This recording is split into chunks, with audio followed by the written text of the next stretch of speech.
The first drop of the rain always brings a smile on our faces. Rainy season or monsoon, the beautiful season of the year, is a gift of the God to mankind.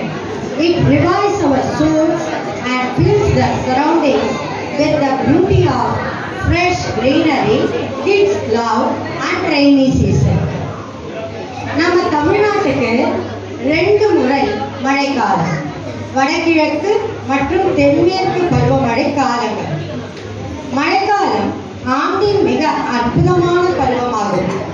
விவசாயத்தின் பொருளாதாரத்தின் முதுகெலும்பாக கருதும் நாடுகளுக்கு மற்ற பொருள்களை விட மழை முக்கியமானது. அது மட்டுமல்லாமல் பூமியில் உள்ள உயிர்களுக்கு புத்துயிர் அளிக்கும் தண்ணீரை நிரப்புவதற்கும் பருவம் உதவுகிறது. மழை வருவது மயிலுக்கு தெரியும், ஆனால் இங்கே குட்டீஸ் வந்து கொஞ்சி கொஞ்சி மழையை அழைக்கிறார்கள். Let's welcome rainy season with your loud applause like lightning and thundering.